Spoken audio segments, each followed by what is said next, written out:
make a start. Thank you.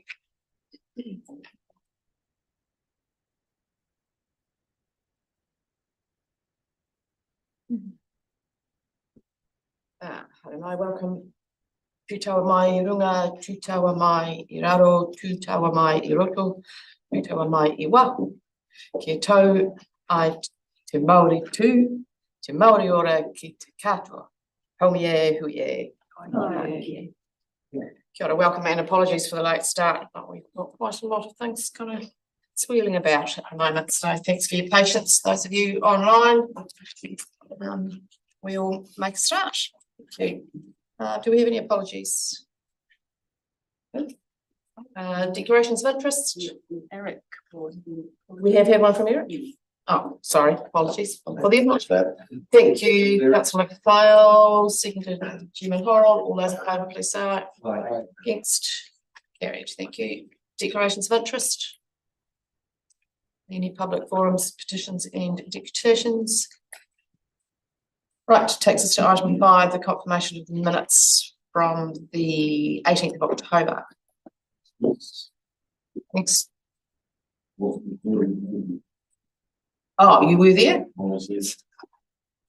Okay, so in addition to that, then thank you. Councillor Pemberton was present. Thank you, Councillor McPhail. Seconded, please.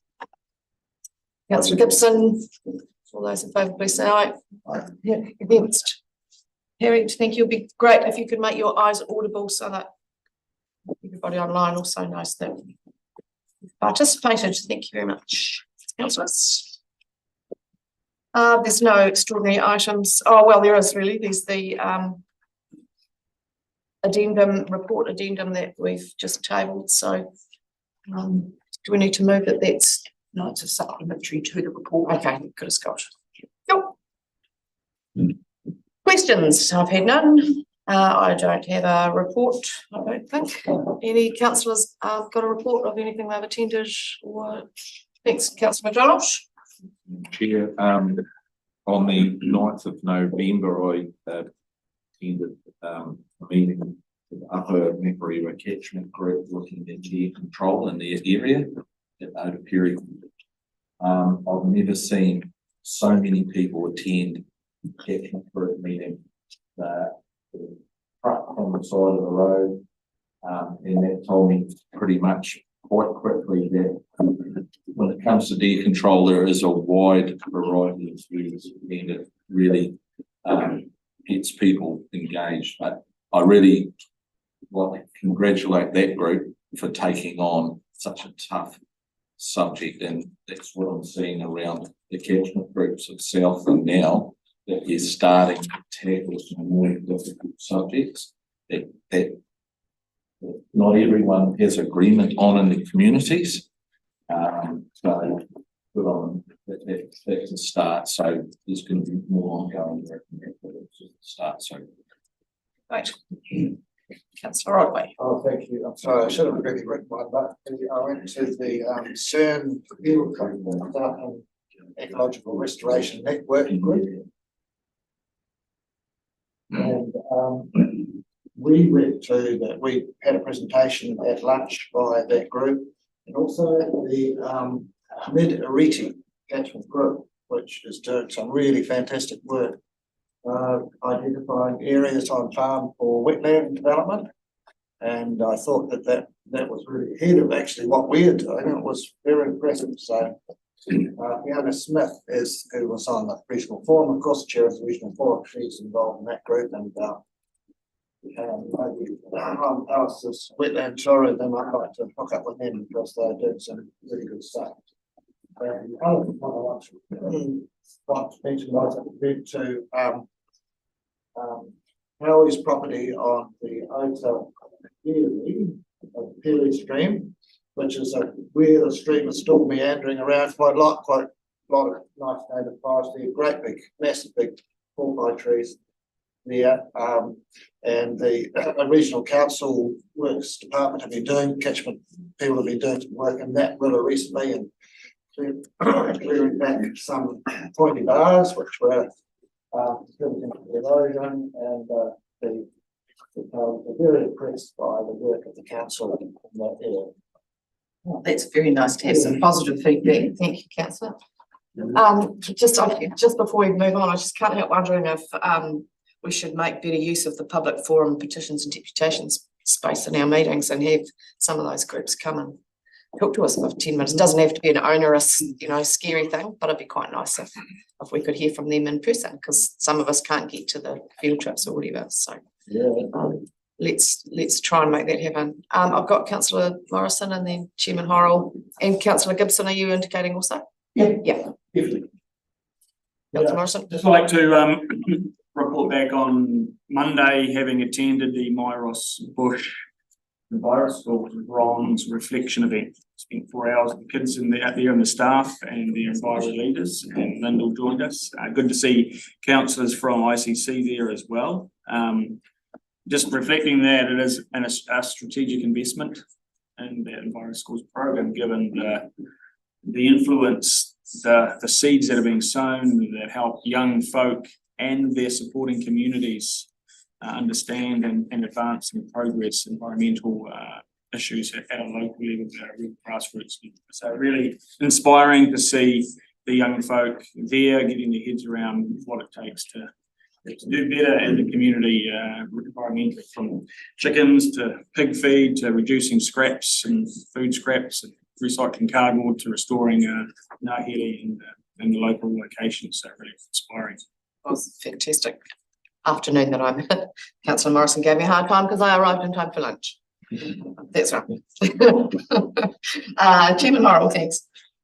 Yes, Madam Chair, I'll report on I'll actually start with the very good cluster we had last week, and thanks to people who were involved, particularly Peter McDonald taking it on his farm. But there's nothing like getting together with your communities and actually looking at things on the ground. I thought it was very useful looking at issues in rivers, but also the conversations we had around wetlands, making it easy for people to actually create them.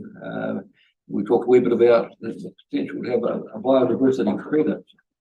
I think there are some non-regulatory things, I think, which could help us a lot in our journey towards improving water quality that are reasonably simple. That if we make it easy for people to do the right thing, I think that's some real progress. With that, that's some correspondence from various groups over the incoming government and the implications for what we are doing. If the government slows down or changes things, we are creatures of statute, and we will obviously obey the law. But we have our own water and land plan that's just come out of the Environment Court, and we've still got work to do, and we'll be happy to do. I think there's some real opportunities.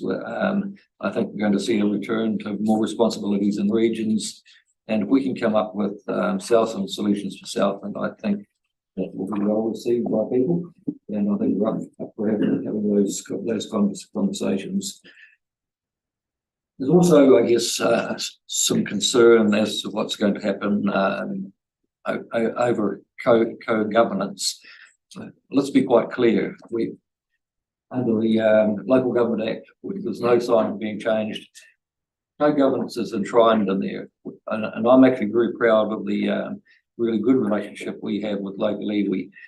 It's one of the reasons they have not asked for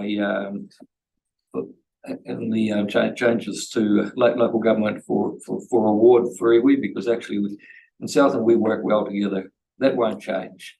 We always have we can set our plans higher than what comes in the national direction. We always have to comply with it, but I think we are quite unique in Southland, and we will come up with our own solutions, and they may well be different from other regions.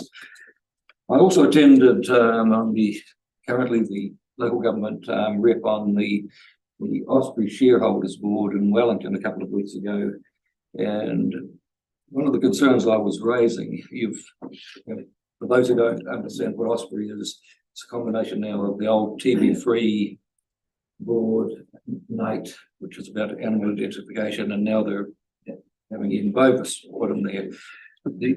And the old TV group have always had the idea that they're focused on getting rid of a disease rather than vectors. And I've always strongly made the point they should work with predator-free 2050 and regional councils, because our mutual aims are actually very much the same. If we can keep vectors low, it's a win-win for both parties, and it's something I intend to pursue at a regional level, because we've got possum controls down here, some haven't, and actually Hawke's Bay apparently dismantled this a few years ago, and they've had an outbreak of TB in the last few years. So interesting meeting, and it's always good to be able to put a regional sector point of view forward at those meetings. Thanks, Chairman. Councillor Gibson and then Councillor Guyton. Thanks. Yeah, on the 14th of November, Councillor McDonald and I went up to Gallagher Road, and there's an issue there with the flooding and a health and safety issue. We had Paul Pollard, Randall, and Mike from the Southern District Council there. We sorted through a system that could work and get it going, but one of the biggest things and why it worked was we actually went there with a solution sorted between the farmer and the councils, which we had to organise and get going. So that's all happening, and we put timelines on it, and there'll be a report come back around the 10th of December. So it was quite successful, I think. Thanks, Councillor. Sounds good. Councillor Guyton. Thank you, Madam Chairman. I was going to speak to Councillor Horrell's report, because I'll just say a couple of things if I may. The first is he mentions the visit we did up Galway, and particularly the visit to Councillor McDonald's extraordinary farm and the program that he's got underway there. I was really quite taken aback by the extent and the commitment that Councillor McDonald has made, particularly with regard the covenanting of the native forest there, and also the very well considered planting of non-Indigenous trees in terms of gaining carbon credits. It was very impressive. But the thing that really interested me was also on the trip, along with a lot of councillors, was Dean Whanga, who spoke at length and depth about his iwi's relationship with the very same piece of land that Councillor McDonald now farms, or has farmed for, I don't know, is it 5 generations? But just listening to the stories from both of those gentlemen was really points to my next point about co-governance, Councillor Horrell described. And just to add to that, I just want to remind people of what Chris Finlayson, ex-National Party MP, said when he was here. He believed that it was a matter of words, and that rather than calling it co-governance, he suggested treaty-based management, much softer way of looking at the issue. So I'm just saying, Nicola, supporting two of the points that you brought up in your book. Thank you. Thanks, Councillor. Councillor McDonald. Yeah, thanks very much, Madam Chair. I just want to support Chairman Horrell's words around co-governance, and I know it's a word that's widely bandied around. I just want to be quite clear. From what I do know is that the new Prime Minister, Christopher Luxon, some time ago said that he disagrees with co-governance in the delivery of social services, but his words were it's absolutely legitimate in resource management. So I think we need to be quite clear of the distinctions around that. So we've been doing this, as Nicole said, for quite some time, and we've just been sneaking under the radar and getting on with our business. I think we should continue with that. Thanks, Councillor. Interesting breadth of activities that you've been attending, councillors. It's really encouraging. I would ask you to try and write it down prior to the meeting if you can. It doesn't have to be novel, it just needs to be bullet points that you can talk to, so that it's recorded for posterity. Thanks very much. Just before we move on to the reports section, I just need your consideration. Within our standing orders, meetings are only supposed to go for 2 hours and then we're supposed to have a break. And we had this issue maybe last week or the week before, where we had to break after 2 hours because that's what it says. But we have the opportunity right this very minute to agree to continue until our business is finished. So I would like to move a motion that suggests that we stipulates actually that we continue and get our business finished before we break for lunch, so that we don't have to stop and go back again. So thank you, Councillor McPhail, and seconded Councillor Rodway. All those in favour, please say. Hang on. Provided it doesn't interfere with the next meeting. That's right. Yeah. Well, we're scheduled to finish before 12. But obviously if debate continues, then we will have to break. But we should be fine. Just a question, Madam Chair, is this just for this meeting or we just No, put something in place? So This is just for this meeting, but we, council are going to have to look at that particular part of standing orders, I think. which I thought we could have a 2-hour slash type thing, so if you've only got half an hour to go and Exactly. go and do it. Yep. But obviously you can't go on for 3 or 4 hours and into one. No, that's right. Flexibility. but, yeah. So in the meantime, that will cover us for this meeting, and you as chair can sort that out the big scheme of things. So I'll put that motion again. Moved by Councillor McPhail and seconded by Councillor Rodway that we continue until our business is finished, provided we don't overrun. Aye. Next. Carried. Thank you very much. Right, that takes us to this slightly untidy, but not really, item 9.1, which is the local government future for local government report. You've been handed an addendum to the paper this morning, so I hope you've been able to listen and read at the same time. Just to be clear, that what we need to decide this morning is recommendations for the delegates to the special meeting. Okay, so and as far as I'm aware, Bonnie, and you might be able to articulate this better.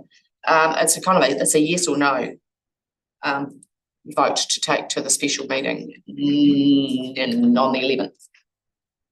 So I'll hand over to Bonnie, and she might make it a lot more clear than I have. Thanks. Thank you, through the chair. You may want to take a minute just to have a look at the paper that I've provided this morning, to read it if you wish to. Yeah, I'm happy for a pause of a couple of minutes. It's already summarised. Okay. So essentially, what the chair has outlined is correct, that there is a meeting on the 11th of December where the Local Government New Zealand's consensus report will be considered by the delegates from all of the local authorities and voted on in terms of whether they agree with the positions that have been arrived at or otherwise. The background to this is obviously the Future for Local Government panel presented their report to government in June this year, and following that at the Local Government New Zealand's conference there was a agreement to prepare a position statement from local government, if that was possible, positions around the recommendations in that Future for Local Government report. Local Government New Zealand then went through a process of engagement both in person and online over September, October, November, to which Councillor Horrell and Councillor Bobo, I understand, one of those leaders and one there. So just in terms of the report in front of you, I appreciate this is late. However, the report from Local Government New Zealand was received on Friday, and we've just done an assessment of what's in there, which I presented to you today. You may have already read that report. 2 things in there. I mean, they've come up with 5 key outcomes that they come out of their engagement around building a new system of governance purpose, rebalancing the country's tax take between central and local government, creating stronger, more authentic relationships between local government and iwi, hapu and Māori, aligning central, regional and local government priorities, and strengthening local democracy and leadership. Those are the 5 key areas. I've outlined those in a bit more detail in the report, which if you've got questions, happy to answer them. The part that I'd just like to bring to your attention is that Te Ura Kahika has been also doing some work around what this report that was delivered in June by the Future Local Government Panel mean for the regional sector and unitary authorities. They've done some work within the sector and provided input into the local government New Zealand's position papers. It also provides us a bit of a platform to have engagement ourselves directly with the incoming government. In terms of where the regional sector got to, the key areas that they think are important from the regional sector's perspective in terms of private priority with around system renewal, strengthening local democracy and leadership, increased funding to resource the transition unit and support the capacity of iwi, hapu and Māori to partner with councils. So those are the highest priority pieces that regional sector thought were important.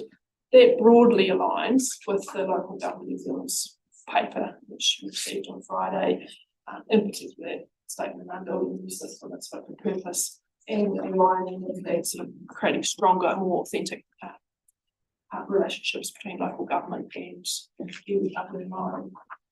That's a brief summary of where we're at in terms of that future for local government and where we're at today. So yes, there are the delegates, I understand, Councillor Ludlow and Councillor Horrell, and the vote is on the 11th of December. I've got Councillor Guyton at this point and Councillor Evans. With regard to create stronger, more authentic relationships between local government and iwi, hapu and Māori, one of the actions is to provide new provisions in the LGA to explicitly recognise local government as a partner to Tiriti o Waitangi. The government presently, with its partners, have indicated that they're vehemently opposed to using the word partner. They don't believe it. How do you think this will fly, given that that's what's going to be the likes of actions in New Zealand?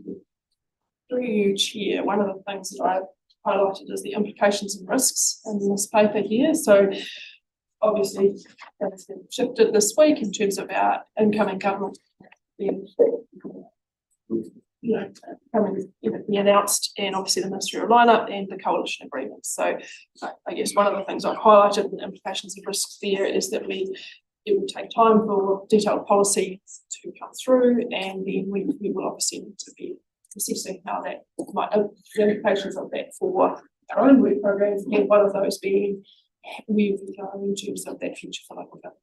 So the answer is that's a watching the space. Yes. If I might, I'd also suggest that it's because they don't like it doesn't mean we can't advocate for it. I've got Councillor Evans, Councillor Morrison, Councillor McPhail, Chairman Horrell, and Councillor McDonald. Thanks, Councillor Evans. Just want a clarity regarding, or clarification regarding the actions the country's to take. I realise that there was local government review came up and talked about unfunded mandated policy. But here it says allow local taxes to be set by councils. We want some clarification that we're not getting into a two-tax local centre game. Also paying rates on Crown property. Is that going back to the origin? It says return proportion of the GST to its point of origin. So does it come back to us for our local stuff? But yeah, I just want clarifications because of the concern in my head that we're going to be taxed locally and centrally to combat the unfunded mandated policies that we were.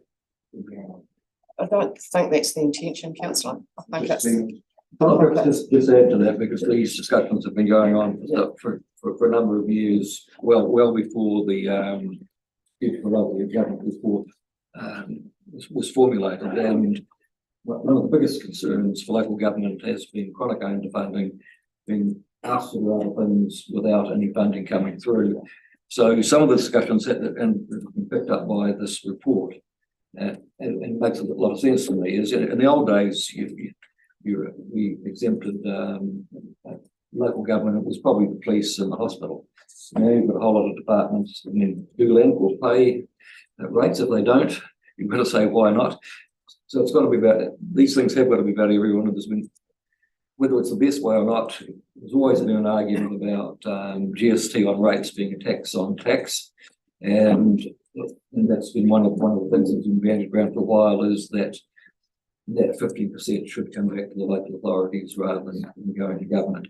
So this is. Sorry. I'll wait for my turn for this. So what you're saying is that one line, allow local taxes to be set by councils, is in relation to government departments, conservation, land. Well, they should pay rates. So it's not in relation to ratepayers paying another tax. No. Bonnie?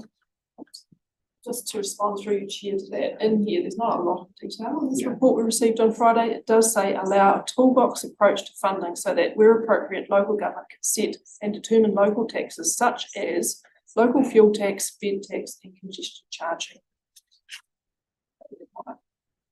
It should be all. Yeah. So that's all that's in there. So a fuel tax? It says such as a local fuel tax, bed tax or congestion charging. So again, I've not been party to the conversations that have taken place. I'm just sort of assessing really what's come through in this report. And my understanding is that refers to some things that are already happening, but are not, the rates are not set by the tax take. It's not set by the local, like Auckland doesn't set its own. And Queenstown's not setting its own bed tax if they want. It's not necessarily adding more. Because it's just my reservations. I want to clarify. I just didn't want to double dip. Yeah. So thank you. Just trying to think who was in that group that it'll come to me. I can't remember her name. Who we got next? We've got Councillor Morrison and then Councillor McPhail. Thank you, Chair. Just curious around the report speaks to where consensus has been achieved, and I guess what I'm curious about is where was consensus not achieved, and particularly I'm curious around the move to a 4-year term and the issue of the voting age that has been previously discussed. Because I think I would be seriously concerned as a 17-year-old, 11 months person if I was unable to vote and was tied to the outcomes for another 4 years if I was a politically active young person. So I just can't understand why people see the risks and that change in voting age versus the significant benefits that accrue to our communities in accordance with the division outlined here. So, in response to your consensus point, nothing in this paper is not the consensus.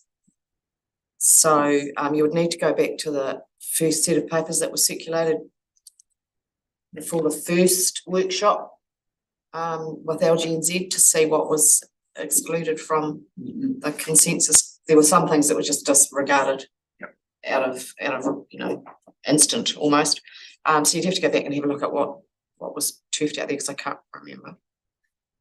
Bonnie?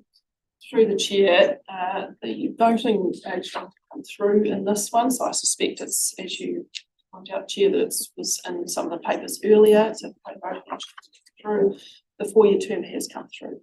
Right. Yeah, along with education through civics education. Yeah. Yeah, so that's doesn't mean it's off the table, I don't suppose, but yeah, thanks, Councillor. Councillor McPhail. That was the question I was saying, where's the voting age? just to clarify that, so. it's all Yeah, good. so it's not in the consensus paper, so this is all the things that. Yeah, that's what I was ahead. Oh, Thanks, Chairman Horrell. Yeah, just on some of those issues, it doesn't mean they're off the table, but I did make a strong plea to some of the leadership not to try and put through from the contentious things, leave that to the regions. So let regions make those decisions. Let's concentrate on the things where there's a general, where there's a fair degree of consensus. So the 4-year term, most people think is probably not a bad idea, but we always talk about localism and local government. So I was quite strong on the point that whether we agree with them or not, let's not try and make a decision on why people are sick of that sort of stuff. Let regions make decisions on some of those other points when they go through the process. So I'm actually quite pleased that they have kept things at a reasonably high level, because I can see some real went too far, and some of the staff are quite keen to push it all through, that it could cause further splits in our local government New Zealand, which is actually what we're trying to repair at the moment. So we've had a comprehensive report out, and this, I guess, is local government's response to some of it, that I think they have taken on that, let local region make the decisions on a whole lot of other things that are in there, let them shape their own destiny, because I think that is the future of the local government, is for regions to come up with something that will work in their area, and it won't necessarily be the same in all places. The place like Southland, we've got 33 population. I think the sort of mixed model may have more appeal than a unitary authority, or just one authority, because people still want to know that they've got somebody they can ring up to make local decisions. So we'll watch where this goes. Lyndall and I will be part of that cast of thousands for the vote on, because you've got 80 odd authorities, and no matter what colour of political party today, I think there's realisation that for efficiency in the future, we can have local government which is a little bit smaller, and try and get some effectiveness out of economies of scale. Thanks, Chairman. Just before I go on to Councillor McDonald, Councillor Morrison, just back to your point. Just remember also that this is local government's advocacy to incoming government. So the recommendations from the Future for Local Government group still stand, right? So any of the voting age conversation still stands in that space. This is just local government New Zealand's advocacy piece. Councillor McDonald, thank you. Chair, look, I just want to back up Jim Horrell's words about that localism thing. I think really, in my view, the welfare of the ratepayer needs to be front and centre in all these discussions. And what we've just had a discussion we've had here, we need to move away from that reactive space that we always seem to find ourselves in, to something quite proactive, shaping things for our region. So look, I'm encouraged with what I think is great.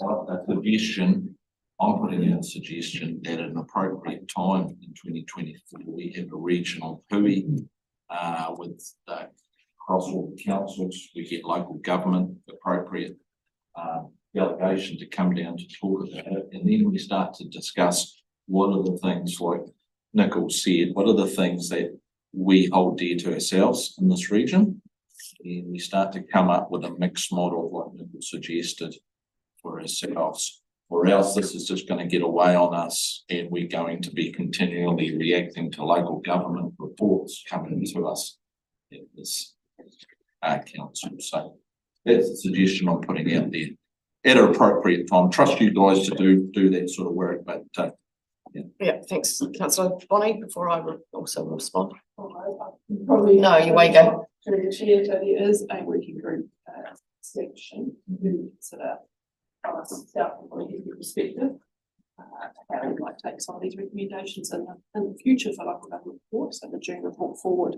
No, and also considering, I think, what's come through local government New Zealand and the engagement in the last few months as well. So that's the first meeting of that. I forget the date.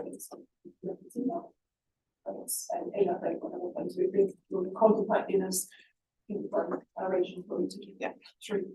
Thanks. And I was just going to also add the discussions around regional spatial strategy are going to be a little bit different now. So that's also part of that piece of work. So just wanted to say that having attended the last workshop to help put this together, I'm really encouraged that it's a pretty accurate representation. Actually, they've pulled together some quite challenging conversations, and it was very clear that the actions had a short, medium, and long-term approach was going to be needed, and I see that they've put that through very clearly. So I'm quite encouraged by the way they've pulled it together. If there's no other commentary, just to remind you what the recommendations are. Firstly, to receive the report, and secondly, to provide direction to the delegates, which is Nicole and myself and somebody else, I think, Jeremy. So yes. Yes. As far as supporting the report outcomes paper, which looks like that. That's the one that Bonnie's been alluding to. And what response you would like us to make at that special meeting. As far as I know, it's pretty much a yes or a no. It's not really up for too much tinkering. So those are the two recommendations. I think we'll take the first one on its own. So if somebody would like to move that we receive the report, thanks, Councillor McPhail. Seconded, Councillor Pemberton. All those in favour, please say aye. Aye. Against? Carried, thank you. And then we need an indication of the direction of our voting, please. So perhaps we need to endorse. We are either endorsing the report, the outcomes paper, or we are not. I would like to move that we endorse. I'll test the meeting by suggesting that we do vote yes, but otherwise we're voting no to everything. It doesn't appear with cast of thousands to have the ability to debate or amend.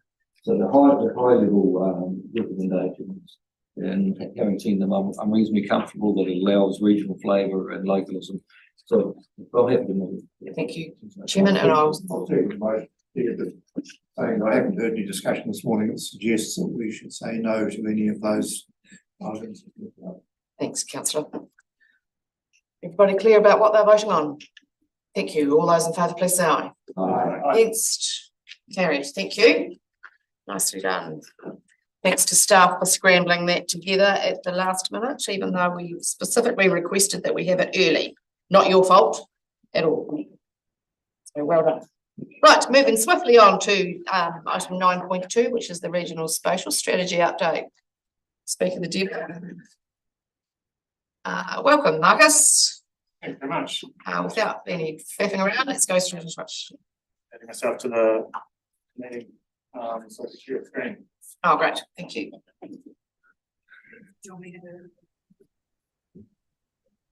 As well, Marcus is doing that, just remind you recommendations to receive the report and endorse staff to continue working together with our partners and the territorial authorities towards the development of a Marihiki Southland spatial strategy, which speaks to some of Councillor McDonald's comments earlier. Thanks, Marcus. Take it away. Perfect. Thanks very much. So yeah, here to talk to you about spatial planning. So on slide number 2, it's I thought the paper is read, but talk to it in a pictorial form on the screen. So effectively what we recognised back in 2018, there's a whole lot of work underway and across multiple agencies. So Environment Southland's got to work set priorities and a whole lot of work underway. Southland District Council, Gore District Council, ICC, all got different things working away. And it wasn't very well connected. It was all sort of siloed, everyone seeking to do their own thing. So effectively what we were looking to do was set up a joint working group to work across Southland on co-scoping and co-joining up the work to set up a consistent direction. So effectively the agencies didn't end up in a situation where you get one agency appealing others, someone else's plan or RPS, you're trying to get a consistency of data and a consistent framework to keep saying, right, I do this for the application. So as that conversation was progressing forward, there's the Spatial Planning Act became a thing. So we started looking at, well, in a regional sense, we want to make sure that, you know, we're working towards legislation, being compliant, but also setting ourselves up for a 30+ year horizon to get an actual proper long-term plan for what the region looks like in a coordinated and holistic view where we're dealing with issues as a whole as opposed to having a topic by topic issue and decision making and progressing different components at different stages where some of those decisions potentially could have perverse outcome. So for example, a situation around, you know, water quantity or water quality, you've got to have territorial authorities involved in that conversation so that you're not trying to solve a problem which would have a bad outcome somewhere else, and making sure everything front and centre to that conversation as well. But also looking at full wellbeing approach, so not just solely environmental sense, but actually understanding that the cultural, social and economic lens are also all part of the process. So we recognise there's strong regional leadership and strong relationships between the existing agencies, so we all generally play pretty well in Southland, and we can have those conversations around, you know, where we're heading and what's priority for different agency. We recognise that councils are data rich. There's lots of different pockets of information that already exists across Environment Southland, Southland District Council, but also Great South and a whole lot of other agencies, Fonterra, you name it. There's a whole lot of regional data that exists. So combining some of those different sources of information into a common platform where you can actually look at the different layering of data and actually starting to federate and test different scenarios, you can actually get a better picture of how decisions could be made in a more holistic and connected perspective. So where we ended up with the next step was we undertook a gap analysis to understand, well, with the existing data that we have got as a region, where are the gaps in the data to actually form a regional spatial strategy for the next 30+ years. This part of the work wasn't solely legislative focused. It was actually recognising that there is a need for joined up work because each agency has got a limited pot of money, limited resources, and we haven't got the ability to duplicate for false purpose. We've tested the regional spatial strategy approach with the Mayoral Forum and got a resounding yes, it seems like a good idea. Irrespective of legislation, there's a lot going on, but actually we need to be more connected and cross purpose. So gap analysis work is underway, and that's looking to inform the 2024 long-term plan around trying to budget for any gaps in the data sets so we can actually fill that information and step forward into the next steps. So that report is very nearly finished. The final throes of getting that work complete and working that into budgets and workshops for 2024 LTP. So on to the next slide. Next steps from here, all subject to dates and are tentative, and also the actual commitment from councils and all the agencies. So looking at the final gap analysis work complete. Identify up on the previous one. My creativity wasn't that much today. It's hard to get good help. With a colouring pencil. Yeah. So effectively what we need to define as part of that LTP process is the outputs we're after, because it would be very easy to try and fix everything all at once. So coming up with a bit of a defined output around integrated catchment management, for example, or growth profiles or managed retreat. There's a whole lot of different priorities that we could be seeking to get out of a system where we start layering up those different data sets. Looking to combine all those data sets into one spot, have that 30-year view, chip away at getting all the information filled, finding out all the information and then develop that spatial strategy with the community and getting all the input from central government, how that looks, and then develop a spatial strategy by 2028. So typically regional strategies have been a glossy document that sits on a shelf that has a shelf life.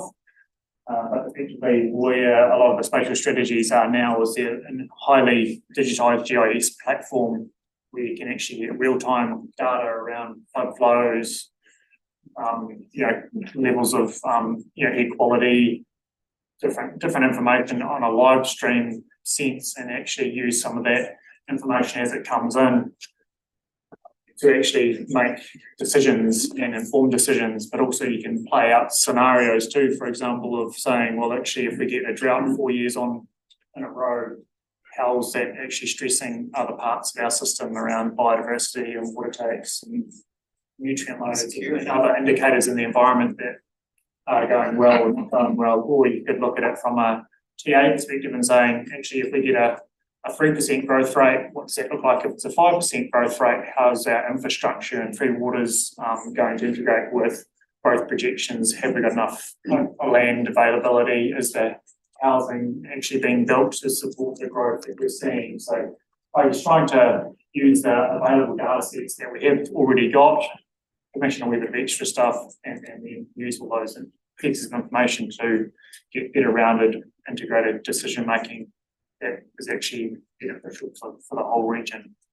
So that's, I guess, a summary of the paper, and I've got the final slide is just a bit of a representation of the different components that would help inform spatial strategy. So you've got all the circles around the outside of the different domains or the different components. For example, climate change, infrastructure, economy, coast, transport, freshwater, biodiversity, air, cultural values. You've got the four wellbeings, and then into the centre you've got the MSRS, Ruhiku Southland Regional Spatial Strategy.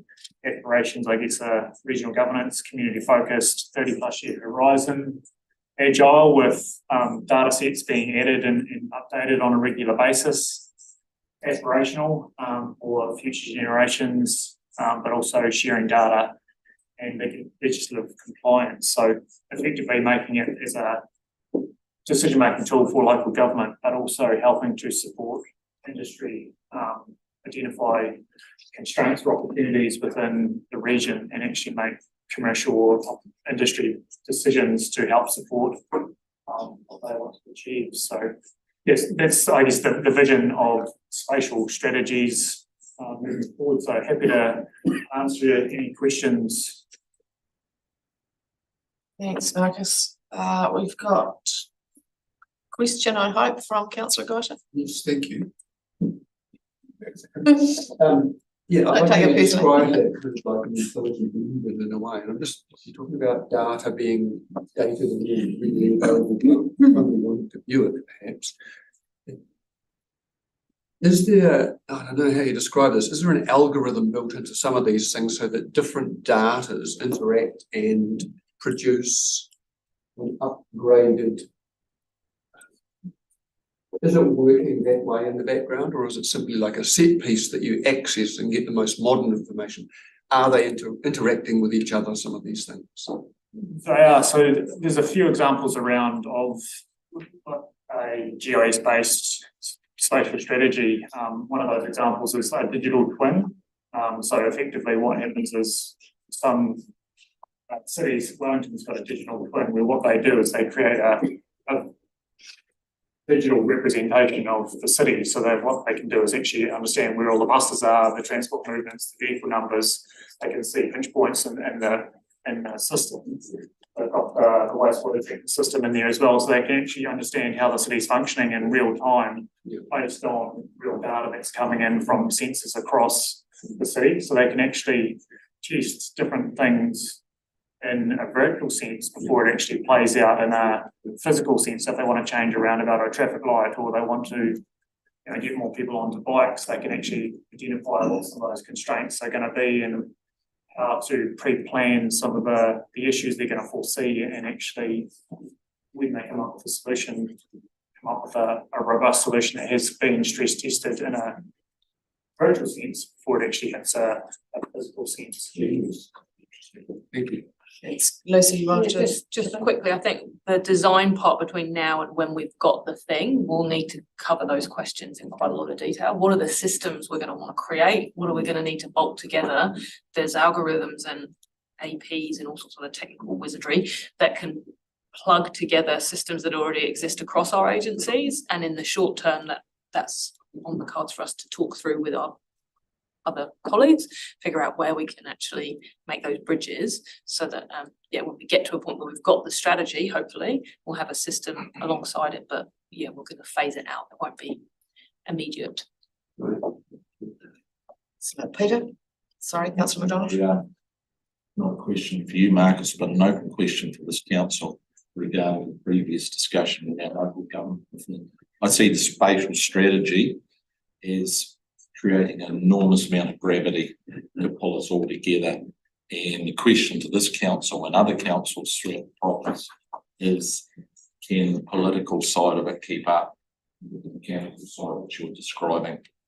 I think we're going to be pulled into it, whether we go willingly or not, I'm not too sure, but it's inescapable.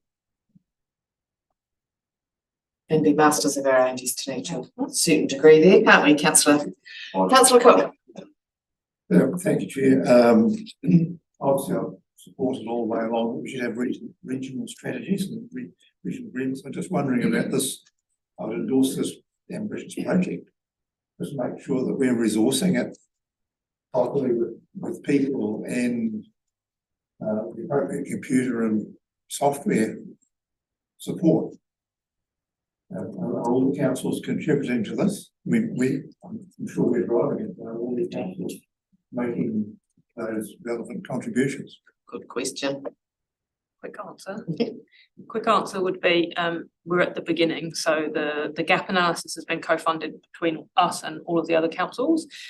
Once that piece is completed, the intention will be for us to come back to yourselves for a workshop early in the new year, as soon as we can get everybody together for that combo, and then the TAs will do similar. So we need to figure out the work plan from here and then how it's going to be resourced. But from our perspective, we have resources in the LTP work and the business plan for some of this work, but the detailed scoping part is still to come. So watch this space. Thanks, Lucy. Chairman Horrell. Yes, Madam Chair. I was a little alarmed when I read that at the Mayoral Forum, the staff had posited. I think it's probably presented. Positive is also a real word. The logic of having a region-wide strategy is pretty hard to actually argue against. One of the concerns I've got at the moment, and I guess the question is, are we making it clear where we're going at the moment? I hear of property developers as still well down the track before they even talk to us about a float lane or whatever else. We all know that we have to deal with management creep in parts of Southland eventually, but the first step is actually to make sure people aren't building in places that aren't going to be attainable in 50 years' time. So I'm not sure if you can answer that, Marcus, but it is a concern that I hear about property developers who haven't actually done their homework, and then they get pretty toey of the barriers.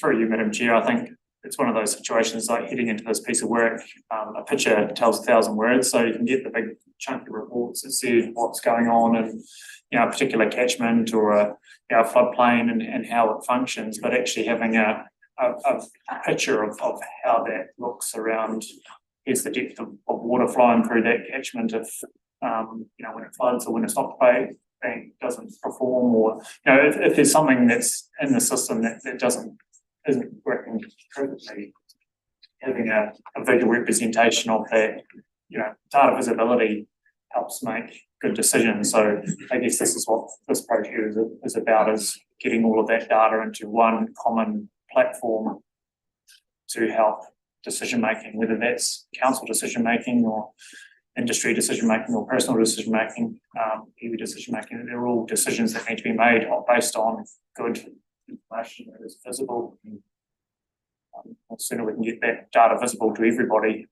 the better decisions we can get. Thanks. Councillor Evans quickly and then me. Thank you, Marcus. Great plan, a lot of input, great plan. Process. I do realise that a lot of information that's coming out from local government and everyone else addressing inefficiency would be an efficient model and standardised systems. If we implement something like this, that we reduce something in the background that we currently use. And I heard Chairman Nick O'Hara say logic and we need to look at simplified principles. Because ultimately at the end of the day, sure, we need science to inform us, but do we need to become convoluted with science? You know, sometimes Occam's razor is the best answer. It's the most simplest. So less input gives you the simplest result, simplest answer. So great plan, but we need to also look at the efficiencies and all as you move forward. And with your luck with it, and I'm here. Yes, thank you. That's all I needed to say. Thank you. Thank you, councillor. Councillor Morrison, do you have a question? Yeah, are there other world-class examples of existing spatial strategies that we can either benchmark against or at least turn to for a better understanding of the potential in this approach? And I mentioned Wellington as one of the digital twin, but are there others overseas that we can also seek inspiration from? Yes, certainly through you, Madam Chair. Sydney, Singapore's got one, and also Victoria has got one. So they can, for example, it's highly urbanised digital twin, but they can put a new building into the CBD and understand how much shading the building is going to have on which residents and how much draw it's going to have on, depending on the occupancy on the Three Waters network and the traffic demand, and they can actually play that out through planning processes to go, well, actually, here's the structure we're proposing, here's the impact it's going to be having, well in advance of actually that structure being built. So, well, probably hasn't been used in a integrated catchment management tool. The capacity potentially exists to actually start mapping catchments and sub-catchments and actually inputs and outputs and coming up with a refined model of how the system within those systems interact to change outputs. Just real quick, I'd just add, there's a number of examples of local councils who are quite well advanced too, in terms of New Plymouth's got a good portal which is based on a spatial planning system, and way back when they the government came out with the national planning standard, we were already moving towards e-plan requirements, and so that connection point between those parts of the RMA that the new government I'm sure will be looking at, but the national planning standards already require us to be doing e-plans, so they're fairly well advanced. But my point would just be that at the workshop it would probably be good to include an element of sort of show and tell of what other examples we're aware of, so you can see a range, because the Wellington example I've previously been exposed to and it's fairly impressive and flashy, and it, you know, it's a good example to show you of what's possible, but there are other examples that are more local. Thanks, Lucy. Jeremy? Just quickly, obviously, and just in regards to Chairman Horrell's comments about the floodplains, we also have, you know, there are some situations, especially in Gore, where the highly productive land is, you know, getting the accuracy is really important to this, where obviously name won't give it away, where Mountain Road is deemed as high productive land, and there was different rules around building up there, so it's going to be really important to get that accuracy, and obviously using LiDAR and that, so it's going to come into play. So I think that's always been reevaluated for those systems, new technology into it. Yeah, certainly, right. Madam Chair, would be about keeping that data set updated. So when the 2006 data is renewed, then you put the new layer in, and you're constantly iterating and stepping yourselves towards a more accurate representation of what's going on, and getting new data sets as it pops in to help information gathering, decision making. Cool. In the interest of moving on, Chairman. I'm happy to move at the same time, Madam Chair, but just on that topic, I think this data is going to be crucial to get us out of the mentality of Puerto sections and continue expanding urban areas out in highly productive land. And some of they're talking about you have to calculate shading because you get resistance from not in our backyard, NIMBYism, when it makes absolute sense in a modern world to have high density housing that's got good access to public transport, good access to all your other amenities. And I know it's talk at the moment about some flexibility is fine, but I think, you know, going forward, we need to be looking more at often cities have got dead hearts, and there's some real opportunities to revitalise them, make them more vibrant. We hear a lot of talk about living cities, and I think all this technology is going to be really helpful. Happy to move. Thanks, Jim. Thanks, Councillor Cook. Just before I put the motion, I'd just quite like to say that there's a number of really important points in this report that we haven't actually covered.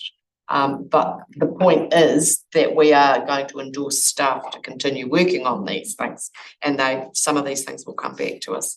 I'm just going to chuck in, you know, we're already doing the jointly commissioned LIDAR project. We're already doing a regional climate change strategy. So some of that on the ground practical stuff is underway, and that will all feed into this stuff. And there's some governance questions to be covered off too. So thanks for your report, Marcus. I'll put those two recommendations. All those in favour, please say aye. Aye. Against? Carried. Thanks. You have permission to continue working hard, Marcus. Not losing any sleep. Item 9.3, we're going to crack on, please. Climate change and community resilience update. Thanks, Anka. Recommendations are to receive the report and endorse the guiding principles. So take it away. I probably can take the majority of the report as read. The key thing to note in terms of the regional climate change working group space is that currently a lot of effort is underway to working across agencies to draft the actual rest of the regional climate change strategy. And so this is going to be a workshop tomorrow morning with council. And that's ahead of the next interagency workshop, which is scheduled for the 7th of December. So steaming ahead on that. And the other big component of this briefing is that at the last climate change subcommittee meeting on the 18th of October, the greenhouse gas baseline report was presented. So for those of you that are members of the climate change subcommittee and you'd like a physical copy of this, then I'm quite happy to provide that directly. But the subcommittee was briefed in detail about the report, how that's been created by the project manager who was engaged to prepare that for Environment Southland. And also on the next steps, some of this and most of this is summarised in the briefing for your consideration today. But the key thing in terms of the next steps is the draft guidance that's been created. This was worked through in detail with the climate change subcommittee, and then the subcommittee also had some extra time to provide some feedback on this.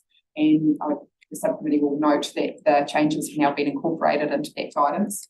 The key things are that the guidance has been made stronger, like in terms of the language of it, and a bit more explicit, especially around the procurement aspects of it, which was implied previously, but now it's been made quite a bit more explicit. And also in response to feedback, trying to make it really clear that the reduction aspect of this guidance is the priority, and the offset that was always going to be implied as last resort, but not something that would be done in perpetuity. So making that clear as well. So I can go through in steps through this guidance in more detail if the committee would like that, or it's really over to the committee in terms of how. We'll take questions, okay? Yeah. Thanks, Councillor Rodway. Thank you. Yes, this is very good progress. I would like to suggest that we add another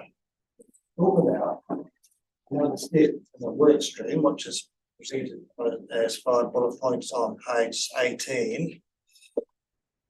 These bullet points talk about reducing our emissions, which is important, but it's not going to be for us to get to net zero by only reducing our emissions, because we're going to still be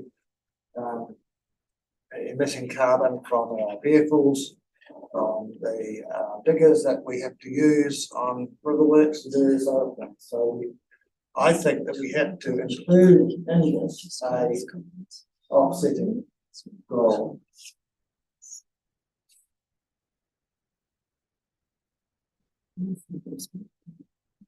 Sorry, councillor, I was just checking whether we were able to make any adjustments to the guidance at this particular point, but A good question, a good point, but I think that we must at some stage. Now, what we need to do is plant 60 hectares of pine trees to offset this 116 metric tons of greenhouse gases. 60 hectares is all we need to do.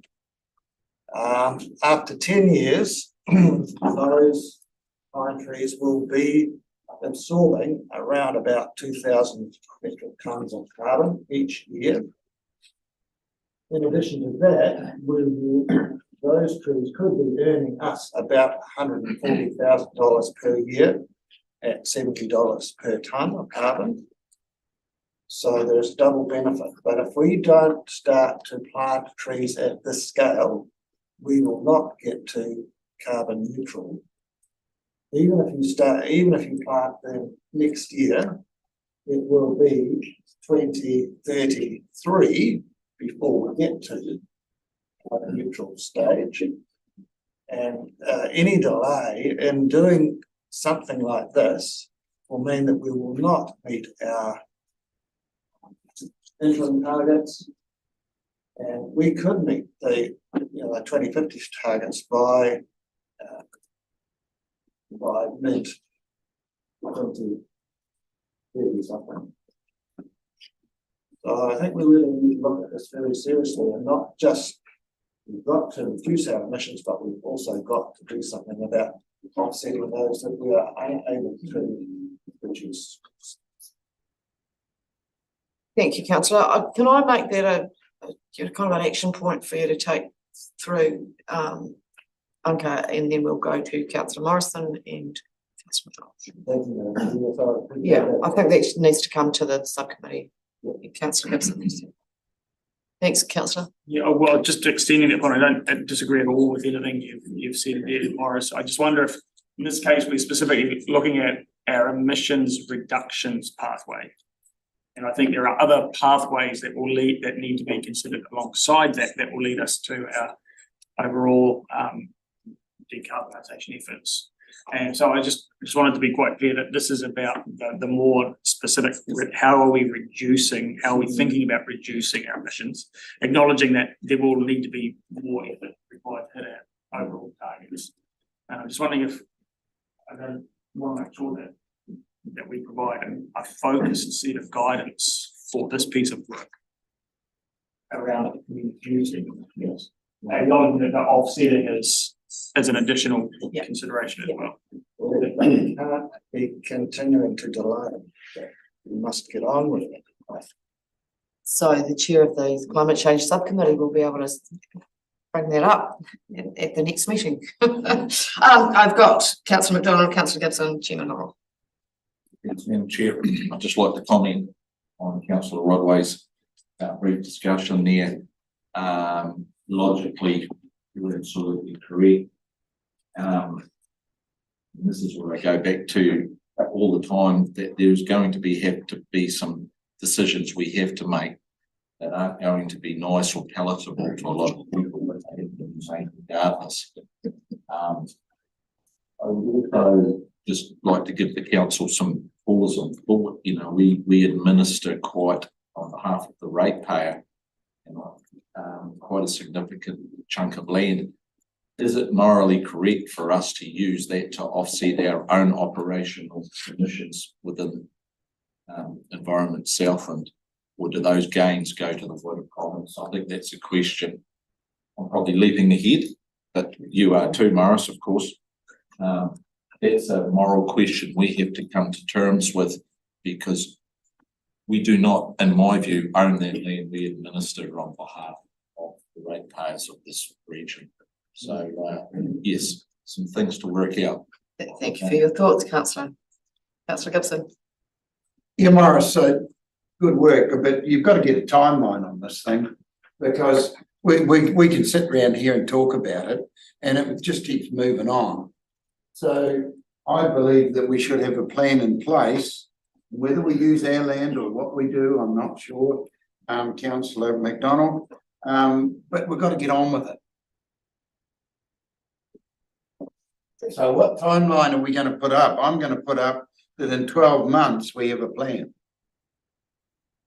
Perhaps, I'm going to move that. perhaps the climate change subcommittee could, work through that time frame so that it fits with the other work. But it won't be neglected. We will cover that off as an action point. Yeah, I've got that. Thank you, councillor. I appreciate there is some urgency to some of these commitments. Thank you. Chairman Horrell and then councillor McPhail, I think. Point of order. He's actually moved them. I moved him out from Yeah. the actually. Apologies. Sorry. Because it's the only way we seem to get things done, other than just talking. So what's your motion, councillor? That we have a plan within 12 months. To a plan to, Set up our offsetting or put trees in. mate, yes. Is it not the case if you're moving something of significance, we think we've got to lose it to a chairperson or the meeting in advance? I'm not clear about this. I don't think so. We can change, we can add a recommendation. So I'm happy to allow a motion to go. Be put. Do you have a seconder, councillor Gibson? I'm not seconding it, Chair, I'm just pointing out that it hasn't been seconded for No. discussion, and So I need a seconder first. the climate change subcommittee will be dealing with it in their next meeting. So I think that the matter will be dealt with. Councillor Gibson should not be worried. Are you going to guarantee I need worry? I'm not on the committee. Councillor McDonald, are you seconding the motion? No, but I wish to make an amendment. That would be okay. Most definitely, Mr. Mayor. We haven't got a motion seconded yet, so we can't amend it. So councillor Gibson's, if we don't get a seconder for councillor Gibson's motion, then it will be, what's the word for it? Well, I'm having a second. I'm having a second. Possibly it needs for discussion. We can introduce this slide again. Okay, so we have councillor Gibson's motion to have. Tell me the words again, please. A plan. A plan for. To look at offsetting our emissions and probably in the form of trees within 12 months. Okay, and you're happy to second that motion in that format? Offset our emissions within 12 months. You, councillor Rodway, so we have a motion on the table, now we can discuss it or amend it. Councillor McDonald, do you still have an amendment? Yes, look, I'd suggest that it's a good motion, but maybe we should amend that to run through the subcommittee, climate change subcommittee, to put that on the next agenda for discussion. To come to that conclusion, I think it's just probably a bit soon to be talking about that here, that we make a large commitment like that, but Thank you, councillor. so many words. So the amendment would be, councillor Gibson, would be to take it through the climate change subcommittee. Is that all right? Do we have a seconder for that amendment? Councillor McPhail is seconding that amendment. So first of all, we're going to vote on the amendment. I think I've got this right. All right, so the amendment to councillor Gibson's original motion is to add the words action through the climate change subcommittee. Are we clear? Okay, so yes. There's a lot of conversations are going on. I guess my one concern in the amendment, I think would fix it, is actually running roughshod over a committee. If we're recommending an action back to the committee, I think that is more politically correct. So the sentiments are fine, but when you set up a committee, I don't think we should run rock trucks drive and say, you're going to do this. Put the information forward. So I will support the amendment. Thank you, councillor. I would also. Councillor McFarlane. Yeah, I support that, Evan, and it's going to be one of many tools that we're dealing with our scarces. So I certainly support. We need to get it in the system. Thank you. Is there anybody who wants to speak against the amendment? Okay, so I'm going to put the amendment. All those in favour, please say aye. Aye. Against? Carried. Right, now we can put the original motion with the amendment, which is the decision. The amendment covers the motion. Yes. So I'm going to put that amended motion. Is there any further discussion? Councillor Morrison. Yeah, thank you. I just wanted to emphasise or point out that emissions reduction, which was the core topic that we're looking at around this discussion, is really important. And that we shouldn't be necessarily saying, let's not worry about emissions reductions because we've got lots of council-owned farmland we can plant in pines. Let's not worry about reducing our emissions. Let's just offset. So I guess my concern is that we don't want to dilute our emissions reduction thinking, planning, analysis and efforts with a sense that it's okay, we're going to be saved by offsetting elsewhere. I just wanted to make sure that this was understood, that when we start to spread our focus a little wider beyond what was being asked of us in this point, that that's not detracting from what we hope to achieve with our emissions reduction efforts. This is a parallel pathway in my head. Councillor Pemberton and then Councillor Evans, and then we will catch up with where we're at. Thank you, Madam Chair. Supporting Councillor Morrison on that, and it probably just dovetails into the conversation we've been having previously around looking at the bigger picture of Southland and reducing duplication, because that's where our efficiencies is where we produce carbon. And if we look at we operate as councils around all regions, there's duplication, which means there's waste, which means there's carbon. Thanks. Good point. Councillor Evans, quickly. Highlighting Councillor Morrison point as well, we are required to measure and reduce. First and foremost, we're going through the process of measuring our emissions within the Environment Southland. Sure, there might be some disagreement on how we measure that.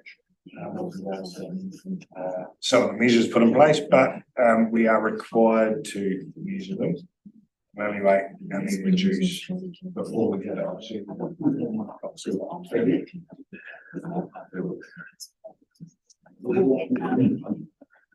I would really like to tidy this up. Yeah, I know. Just want to clarify, if I could, what the motion. So I'm just discussing, because we've passed the amendment to the motion. Yes. It's actually becoming an action point because we don't. Tell me that again. You don't need to move and second something that you want to happen at another meeting. If you want a plan in place for a 12-month timeline around offsetting carbon emissions, then we put a report to the next meeting that has a plan for a 12-month timeline around carbon emissions with recommendations to the Climate Change Subcommittee, and then you move and second that report based on those recommendations. So you only need to move and second the original recommendations with an action point for your team to put that report on the table for the Climate Change Subcommittee meeting. Does that make sense? Because you wouldn't move and second another committee to do something for a report that doesn't exist. So Councillor Gibson, can I beg your indulgence and I appreciate, please, that we've got the amended motion and that action point is going to come. We don't need an No, amended and I motion. think what you're saying, Perfect. but at least it's there and it's got to be responsible. So you're comfortable with where we're at? There's a documented motion. Yep, and there will be. And we've now got to it, and Oracle is going to have to sort it. Thank you. Is everybody clear about where we're at with it? There'll be something magically will come up at the Climate Change Subcommittee.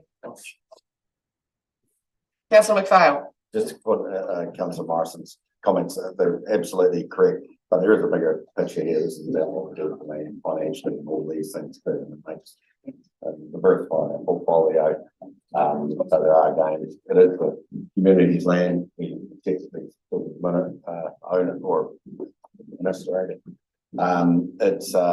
But it is actually getting value for that land, so we put back into the community too. But hopefully there's lots of gains in this discussion. Thank you, councillor. So I'd like to draw us back to the recommendations in the paper, which are to receive the report from the Climate Change and Community Resilience Update and endorse the guiding principles. Yes. Councillor Morrison is moving and Councillor Evans is seconding that, and all of you are saying Aye. thank you. Any against? Thank you. Carried. Thanks, Duncan. Strange and sideways.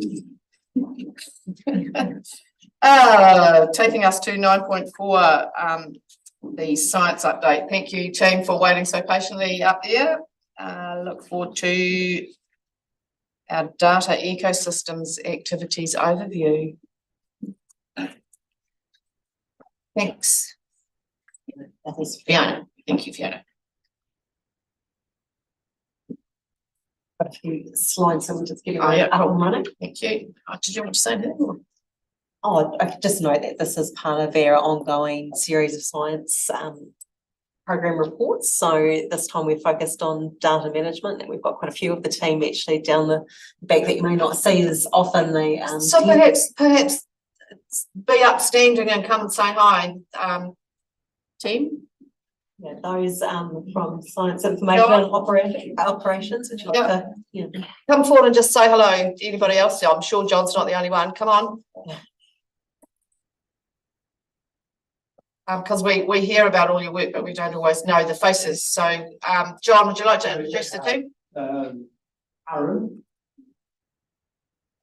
Cheyenne, Suko, and our summer student, Ash. Welcome. All part of Data Ecosystems. And Fiona. And Fiona, of course, is presenting today. Fiona's the team leader.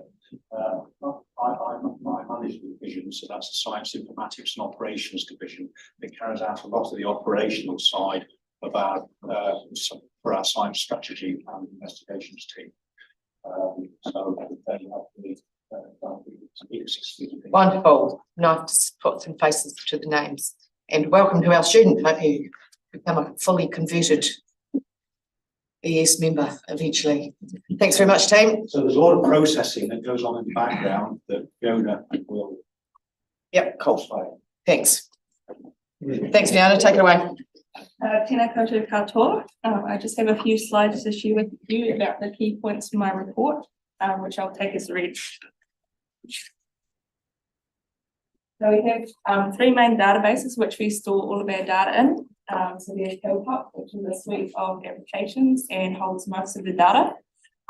There's Kestis Kaiko, which holds our biological data, and WOWS database, which stores information about bores and wells. And so in Hilltop, we have both continuous and discrete time series data. And the discrete data starts its life in Hilltop Sampler, and the continuous data enters the database through the Hilltop telemetry system, where they end up in quality assurance files where we check the data before they end up in the final archive files where continuous and discrete data is together. So those can be seen in the green files on the diagram.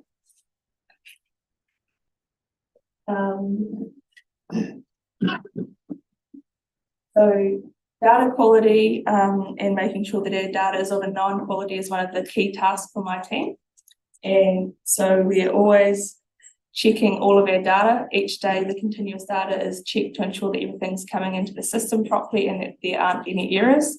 And if anything needs addressing, then that's followed up on. And the discrete data is checked also when it's come back from the laboratory to make sure that we've got everything that we need and that there are no issues with that. And the National Environmental Monitoring Standards are the gold standard, which we're working towards quality coding all of our data with that. And for our customers, the main people that we are sharing data with are consultants who are wanting data for preparing fee renewal applications, but also researchers, which can be from universities or also the Crown Research Institutes, and occasionally get some requests from private citizens.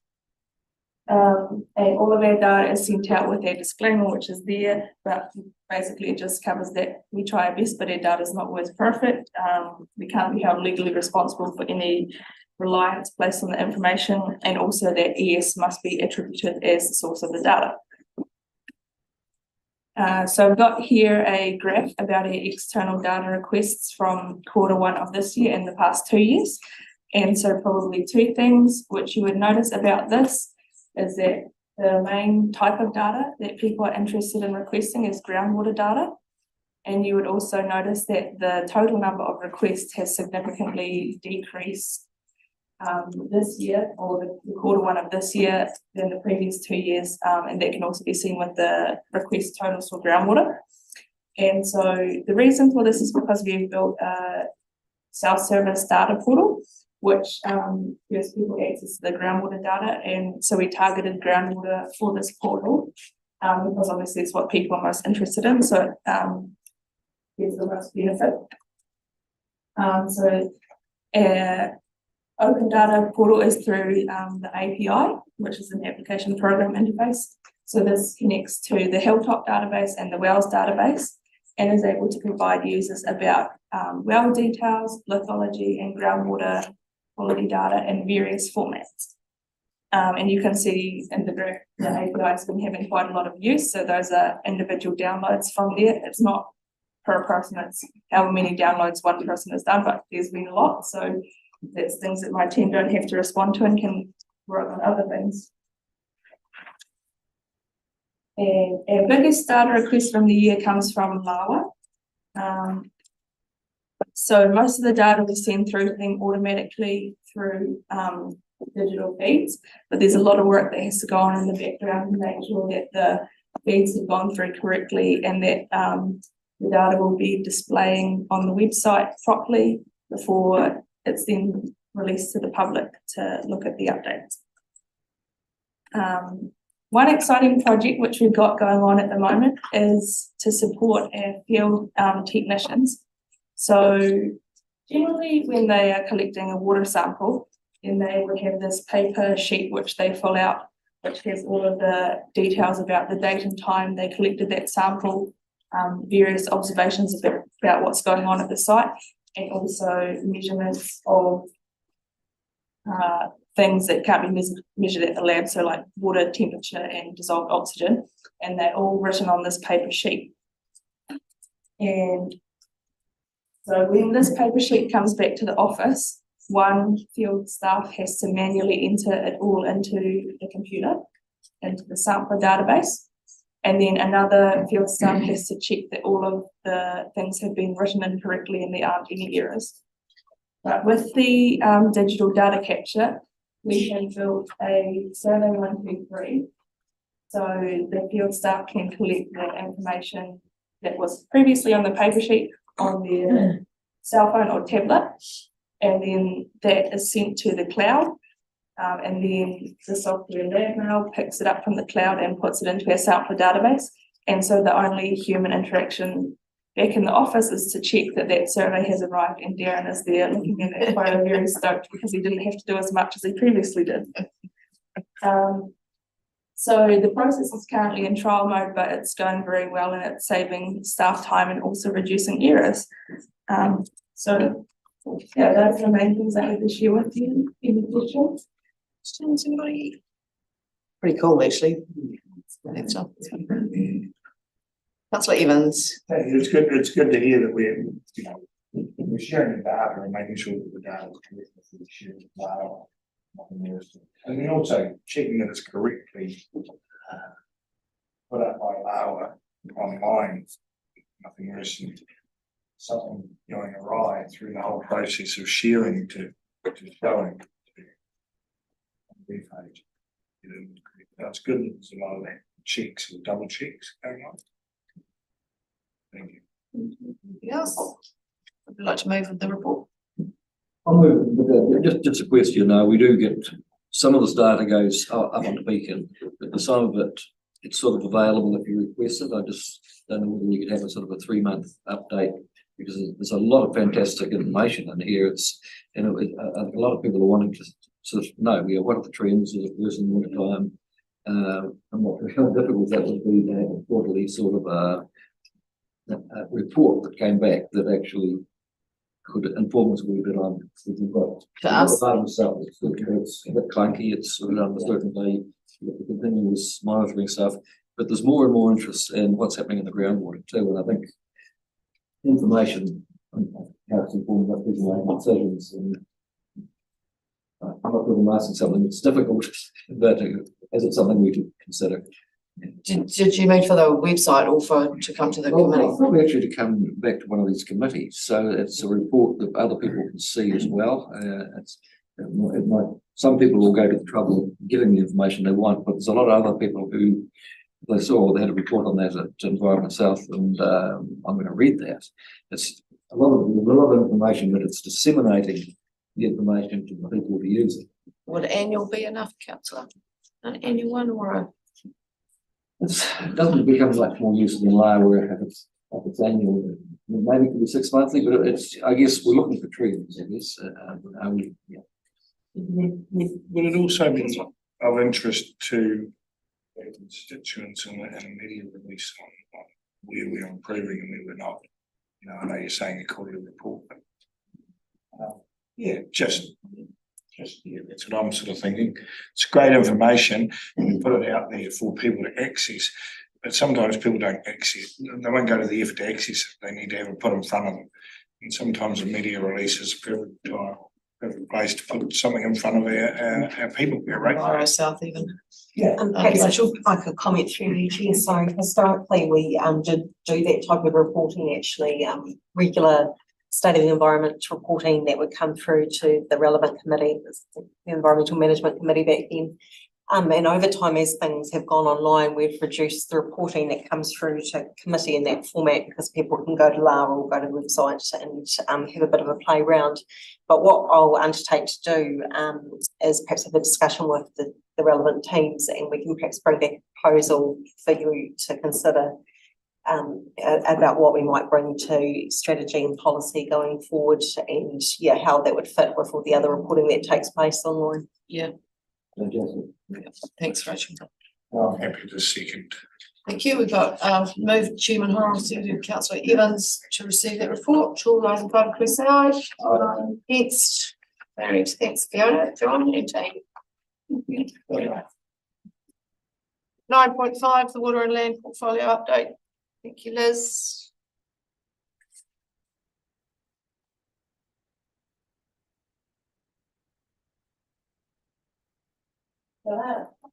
This report is an update on what's happening in the land and water portfolio at the moment.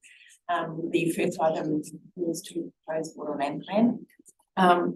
As you're all be aware, most of the appeal have been resolved through the Environment Court. However, there's a couple outstanding matters. One went to the High Court at the end of October. We're still waiting on a decision from that. That's in terms of incidental discharge. So you're watching that space. That one. The other matter relates to a proposed rule relating to sediment and weed removal from drains. We, at the time of writing this report, we didn't have a date set down with High Court. Since then, we do. It's looking like June. However, the parties are trying to work together, or we've tried to have discussions with the parties involved to see how we can progress matters, if possible, out of that court process. Seeing how we can go with that part. The implementation side of the rules that have been made is continuing. We have workshops this afternoon, for example, with some MTA. This afternoon is just to let them know what's come out of the High Court, the Environment Court. Pension change for Tahi, currently the pension kids with that piece of work. As you'll be aware, we had some stakeholder engagement since the last strategy policy meeting. We got feedback from people in writing in relation to an early stakeholder meeting on allocations principles. On top of that, we had a stakeholder and governance meeting workshop, which addressed similar type of questions, which we got a range of people from a broad spectrum of organisations and interest groups.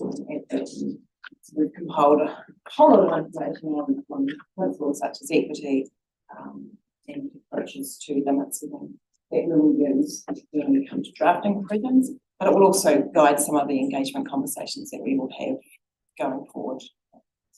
Yeah, that's pretty much the report.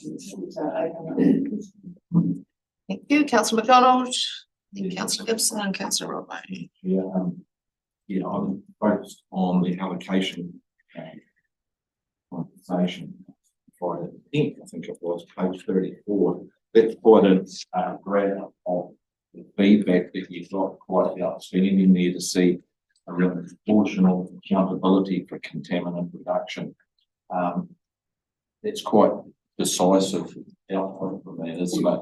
So my question really is, do people fully understand what that means within this group that we talk to? Will this information will go back to them, because ensure equity by holding those responsible for the greatest effects accountable for the greater contaminant reductions. That's quite a clear statement. So I just want to make sure that people understand what they're talking about and what they're. It sounds good when you say fairness and equity, but you've got to start to read on further. So we need to share this information. It's public knowledge now, of course. Yeah. But back to that group. Yeah, through human. Yeah, this report has been circulated to the stakeholders involved in that conversation, so they will get to digest what was discussed at that workshop. I think there's this information as well as the written feedback. There is a general agreement in terms of equity, polluter pays type approach. However, there is some discussion around how that is applied per attribute. So if we're just looking at nitrogen, for example, you may be one of the response, part of it, but if we're looking at sediment, then different responses in terms of what the equity limit might apply. Just a secondary question, so it's quite clear that we are heading down that road of fairness and equity when it comes to allocation. That's what it seems to me. Lucy, did you want to jump in there? Just very quickly, just to add to Liz's answer to your question, I think just like we've been talking about for a number of months now, the next part about what the allocation methodology turns into in terms of limits and your baselines and your target attribute states. We've got a workshop with you before Christmas where we'll be bringing this back, and there'll be more conversation, and it will go through as an underlying theme for a number of other conversations. So the intention for the work with the stakeholders was to help inform your discussions, and yeah, it will be helpful for us moving forwards in terms of what does this mean for methods and limits and how and where you want to apply them. Councillor Gibson.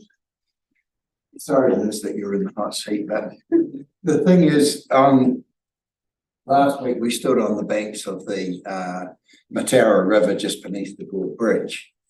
We were understood that the drinking standards for nitrogen is 11.3 milligrams per litre. Then 2 is milligrams per litre, therefore the healthy streams. And then to be told that it's now accepted that that's going to be 0.8.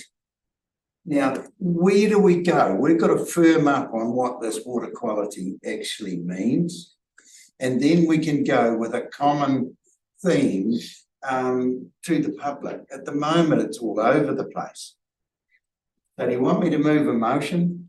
No.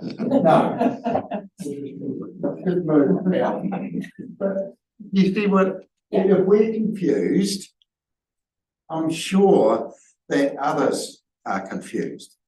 So we've got baseline information at the moment, so the as it was at one stage.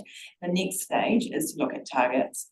There's a national bottom line, and then we as an organisation will be from there as to where the plan wants us to be. But, yeah, okay, well, we need to get that, well, to me especially, and others who might be interested and don't understand it at the moment, reasonably soon. Lucy, do you want to chip in? Yeah, just to round, not meaning to repeat myself, but this is the topic for the 13th. We will be touching on exactly that. What's the standard? Where are we going to set the bar and where to from there? When are we going to do it? The workshop's on the 13th, pre-Christmas, 13th of December, after council. Okay, why? Yeah, okay, no, I won't go. Thank you. Councillor Rodway, then Chairman Horrell, and then Councillor Pemberton. Oh, thank you, Chair. I have one question about the appeal and then three questions, I think, about the allocation discussion document. One about the appeal is, I think I already know the answer to this, but has Meridian appealed the decision on discretionary versus control for their consent to take water from Lake Manapōuri? Through you, Chair, yes, they did as part of the proposed plan appeals, and that's already been resolved. So that was one of the matters that was, I think, interim decision 5, possibly. So that's been decided. I understand the environmental. There's the original decision, so it is a discretionary consent now rather than a control. There was much toing and froing, but yes, that's my understanding. Right. Yeah. Thank you. That's good to hear. The other ones, on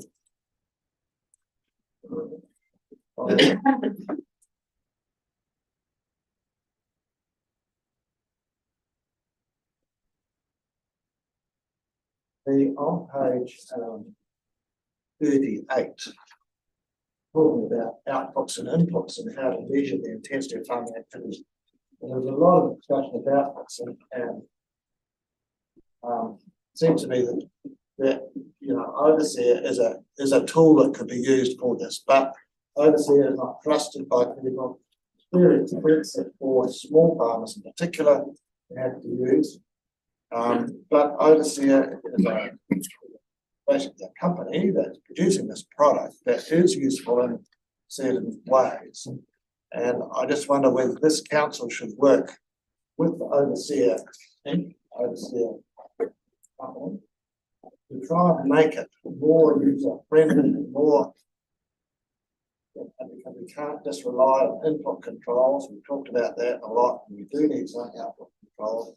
There are other tools that are available, but I hope that we will be able to work with all the people that produce these tools so that we can get something that is reasonably accurate in terms of measuring people's output so that we can use it.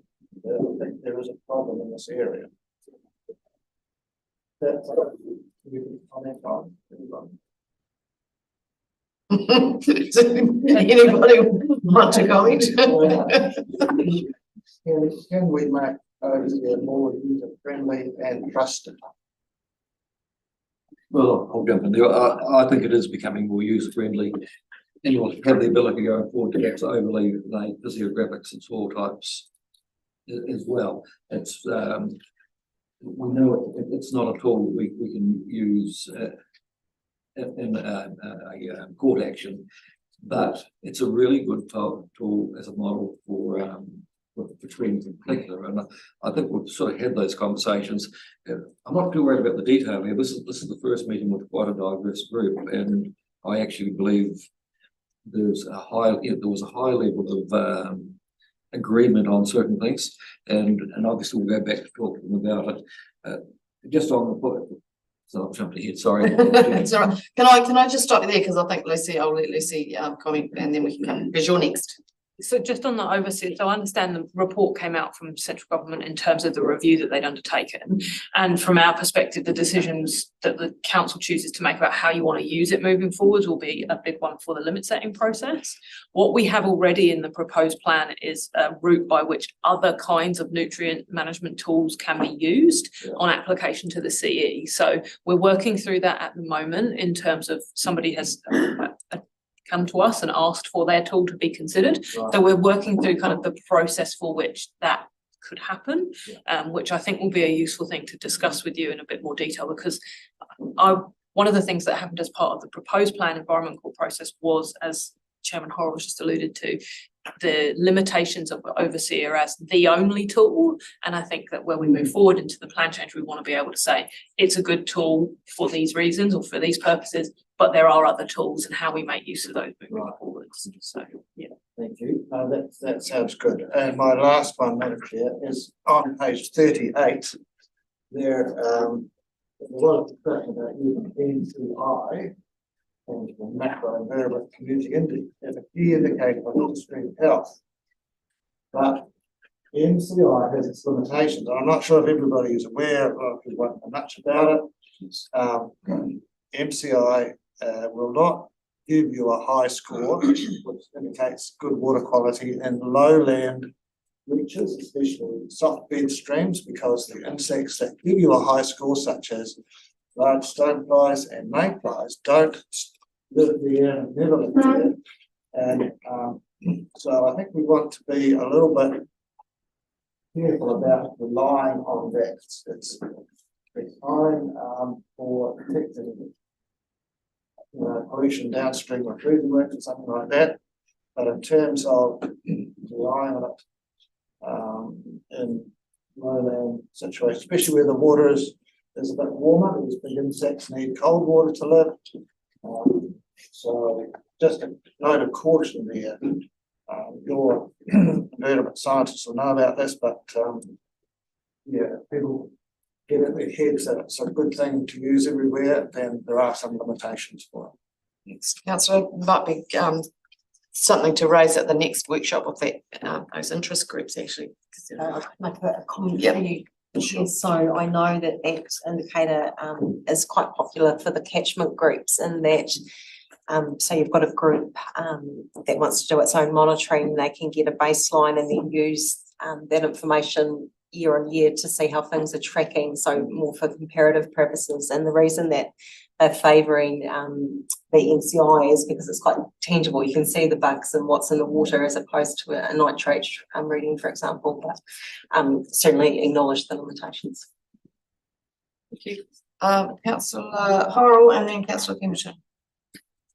Well, we've agreed, Madam Chair, but just following on from that comment, I don't think it's suggested that that's the only index we look at, but visually that is quite a good one for people to actually look at. Other things in the water, there's the biodiversity areas, and okay, you might not have mayflies in a certain area, but have we got native fish? Have we? What does it look like? I think it's actually a good tool for communities to actually look at their own little stream and say, what does it look like? It's that natural thing. Probably would agree that iwi would think that was quite a strong tool as what should be here and what isn't. That I was going to ask a couple of questions about Rule 24. I guess we've got no idea the decision's pending, and Rule 78, which is weed and sediment removal from maintenance. It would be great if the parties could come to an agreement in mediation rather than waiting for another 6 to 7 months. I'll leave it there. Thank you, Chairman. Councillor Pemberton. Thanks, Madam Chair. Approach. Bearing in mind that majority of the I think it's targeted at farming audience for that workshop. Just wondering if we have enough information we're putting in front of the workshop as far as just an example of a number that I had in my head in related to reduction in the Matara catchment, looking at the highest users of N and losses of N, which makes sense. But if 17% of that catchment falls within that band, i.e. dairy, even if we remove dairy, how are we even gonna get close to the 80% reduction? So do we have enough modelling around other land uses that aren't farming in that catchment? Because that catchment is quite diverse, i.e. TAs, Fonterra with waste dispersal, Donwa with its waste dispersal. Do we have enough numbers and understanding so everybody in that catchment understands where they're sitting? Because I'm worried we're going to go for the easy target, which is farming, because they are independent private businesses and can make changes quickly. But is that going to be modelling just on that? Are we going to get to where we want to get to? Is my worry. To jump in chair there. I think and maybe Rachel will want to as well, in terms of the available information to make decisions moving forwards, and totally acknowledge that what was presented to that workshop was intended to be the first of a few conversations. So I'd say that we've got lots of more information that we can present both to yourselves and then to the stakeholders soon in due course. And part of that will be from the 13th onwards, but into the new year when we're starting to talk about limits and targets and where you want us to go. So yes, we have got a lot more information on the catchment scale and across other attributes, not just the nitrogen tilted ones. So I think what we shared with the stakeholders at that workshop was fairly limited compared to what is available. And yeah, did you want to jump in there with it? Oh, I think I see. Councillor McFarlane. More of a political question or a statement in regards to obviously work has started recently to implement the national policy statement on the freshwater management 2020. Maybe just clarify what we obviously a few questions with the new government coming into play, and that just to keep the public informed that we probably will be asking for clarification around some of the new policies that are in the headlights of the new government. And I don't know whether the chair wants to just, what we're doing, just to keep the public informed, because there are a lot of questions about within our region about stopping things, but we do have to carry on by law. But just to give them confidence that we'll be asking questions for clarification from the government. Is that okay to ask? Well, I think, we are a creature of statutes. If the government of the day changes the MPS for fresh water, we will be obliged to enact it. But until that happens, we are dealing with the laws we have. I suspect changes will not be dramatic, but the NES, I wouldn't be surprised if 10-degree intensive grazing rule goes, but I don't think people do the right thing toward grazing is going to go away. So look, we'll basically wait till the government makes changes. If we have an opportunity to submit on changes, the current law around well-intentioned but creation of wetlands has become reasonably difficult and costly. We may well want to submit and say, look, we know that these are a really great tool. Would you consider making it easier? Because often it's unintended consequences that come out of Wellington, and it's not until people put something into practice on the ground that you actually see some of the anomalies. So I think there will be opportunities going forward, and to be able to go out and clearly say to the public what we are doing in the meantime, and as government makes decisions, we will react, because that is our job. Councillor Rodway, just last thing, thanks. Just in response to Chairman Horrell's comments about MCI, and you talk about and other things as well. With respect to probably might be a little bit confused about what MCI is. It's a measure of the kinds of insects, stream insects, not anything else, in a water body. That is a measure of the water quality, but it's also a measure of a whole lot of other things that the invertebrates that live there need to be there. A better tool, I guess what I'm saying is if you have a standard that a lowland stream is expected to meet, and it's not physically possible for it to meet because of the environment that it is, irrespective of any runoff from farms or anything, then it's not going to be useful, and it could be something that's limiting, and people get concerned about it, and they don't need to. So what we need is is to recognize the limitations of it, maybe have an expected biotic index or something like that. That people can look at a stream in a certain situation, what would you expect to be there? So I think we just need a bit more conversation about that and making sure that we're not asking it to do something that it can't do. Thank you, councillor. Okay, so unless there's any more questions, I'll ask somebody to put the recommendation. Thank you. Thank you, councillor Morrison. Seconded, please, councillor Cook. All those in favour, please say aye. Aye. Against? Carried. Thank you. Good conversation. And 9.6 is the group program update. Liz. This report is relatively light. We usually report on what's happening at the national and regional level. But it's time writing this. Wasn't a lot happening at the national. A lot more happening.